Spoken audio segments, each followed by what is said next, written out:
Shots fired by Representative Haley Stevens, who just called out Abdul El-Sayed for campaigning with Hasan Piker. I do think some of this stuff makes people uncomfortable. Frankly, it makes me uncomfortable. Okay. I mean, what can I say to that, man? I just like, I like that their closing message is literally, no, this is, I'm going to be honest with you. This is exactly what happened with Zohran Mamdani. They're trying to tank it for the general.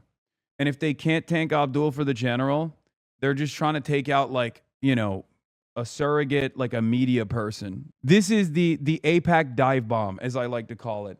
Where if you guys recall, when Andrew Cuomo first tested this out and it failed spectacularly for him, I had two different mindsets on this, where my initial assessment, why me? I'm a random dude. Nobody knows who I am, you fucking idiot. The people who know me are already voting for Zohran, and the people that don't know me don't care that you're bringing me up as like a prescient point.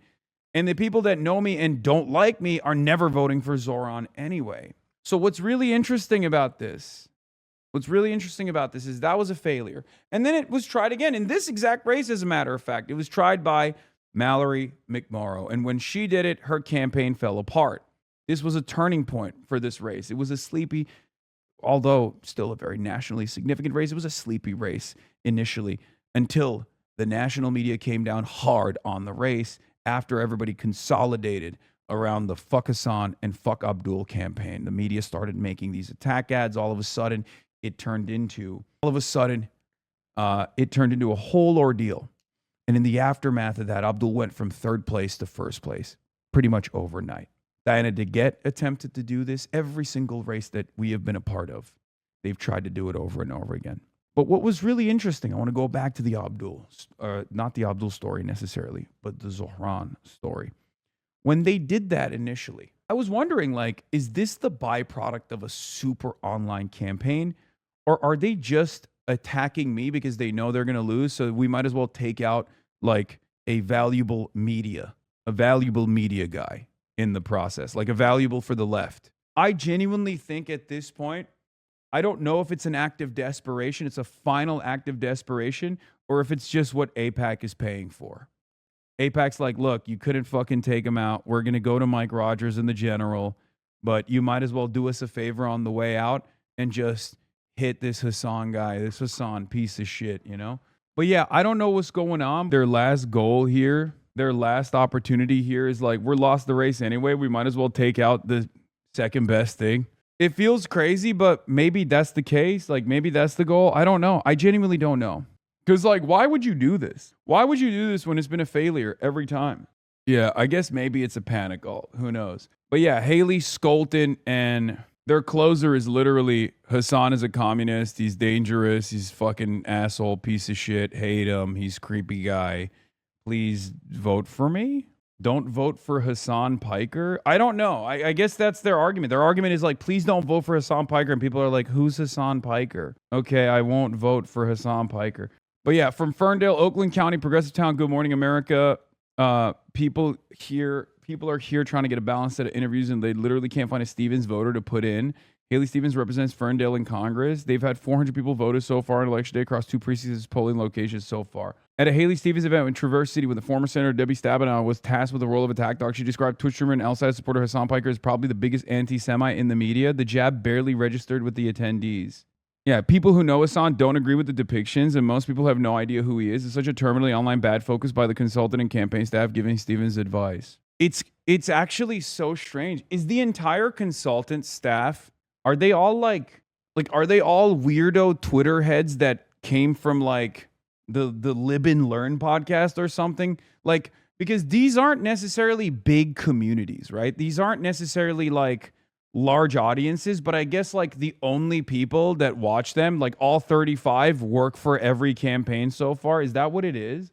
Because this kind of shit is so insanely out of touch. I don't understand it. I'm giving free ball at this point. You're only helping me when you do this. You're only helping me, you fucking idiots. Why are you burning social and political capital attacking a fucking Twitch streamer? You don't understand. In this day and age, when a person in a position of power lowers themselves to the realm of Twitch streamers, the average person doesn't respond positively to that. It would be the equivalent of like yelling about clavicular. What's Abdul El Sayed's take on clavicular? Is he pro looks maxing? Is he against? You're talking to 75-year-olds. What the fuck is wrong with you? And it's crazy because it's like you're also, not only are you lying about me, but you're lying about me in a way that also doesn't really translate well to an audience. Unless you are not even in all synagogues, right? But like a very ultra Zionist synagogue, you're not going to get the whole like Hassan is an anti-Semite. He's the biggest anti-Semite thing to actually bang. At least in my experience, most people don't know who the fuck I am. And the people that know who the fuck I am are either like Fox News watchers or people who get like freaked out from articles that they read at the Jewish Telegraphic Agency, Jewish Insider, and like they word of mouth that they hear from people about the dangers of growing anti-Israel sentiment directed by this guy. But there aren't that many people at your demographic, at your age group that you're trying to target that know who the fuck I am. And the ones that know who the fuck I am that don't like me are already voting for you. They're already voting for you because they are getting it from Hasbara papers. Like, they're not getting this information from anything else. So I just don't understand why, like, we went from the mayoral race to now numerous congressional district races where I became like a big fucking flashpoint. And now officially we're at motherfucking Senate. We're at the Senate race. And let's be real, in 2028, like, I'll just say it, it's going to be a fucking issue in 2028 in the presidential. I'm just getting you guys ready for it already. Like, one example I will give you is like Roger Stone, right? Roger Stone is a hatchet man. He's been around since the Nixon days. He got Nixon tattooed on his back. He works directly with campaigns. He gets paid by campaigns to work with campaigns, right? He's a much more notorious figure. And if you thought a way to attack Donald Trump would be to say like, oh, Donald Trump is hanging out with Roger Stone, this is fucking crazy. How dare you? That would be a stupid line of attack. That would be a stupid line of attack against Trump. There's a million things you can yell about with Trump. Like, think, I'm using boomer terminology that your stupid fucking campaigns can maybe comprehend. I'm using shit that boomers care about, like Richard Nixon and Roger Stone. I'm trying to analogize this more adequately for your stupid fucking boomer brain to comprehend. Putting me at the forefront of your attack ads is not going to work.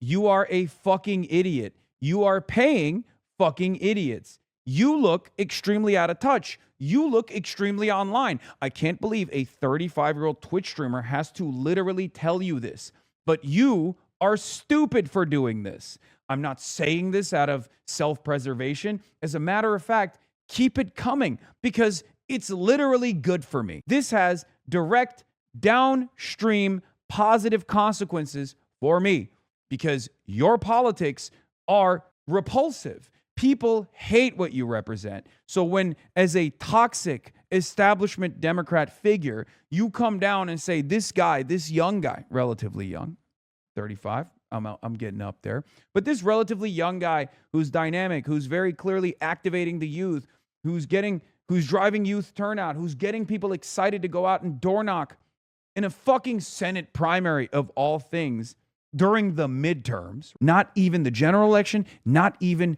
the presidential election. We're talking about a Senate primary. That is unheard of for so many people. So when you look at a person like that and you say, this guy's my fucking op, you aren't going to win any favors. No one is going to understand what you're trying to do.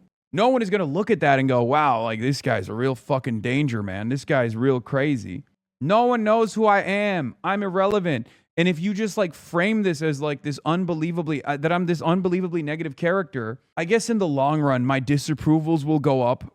Obviously, on the Republican side, they are maxed out pretty much at this fucking point. On the Democrat side, there will be a significant chunk of disapproval as well. And I guess that's the point. They can't take out Abdul, so they have to do everything in their power to make sure that, like, I don't do what I've been doing again and again and again. The problem for all of you is that I'm a fucking psycho, okay? I'm an unbelievably stubborn person. So if you think this is going to discourage me, you're fucking wrong. I'm super hard-headed. So it doesn't work. And all you will have done in the process is put me in front of more people. And all it will take to fix that would be for any of these electeds to come out and be like, no, that's my fucking guy. Shut the fuck up. You guys are lying about him. Now, we're not going to do that while the elections are happening. But that's not a tough thing to solve. That's not a tough thing to solve. I'll be the fucking sin eater. I'll be the sin eater. Not many want to be in the crosshairs like this. I don't give a shit. I have my moral convictions and I'm unbelievably stubborn and I've always been steadfast. So go ahead. Make me the fucking sin eater of every campaign. I'll tank it. I'll tank it. What a stupid way. What a stupid fucking way to run elections. I can't believe it, dude.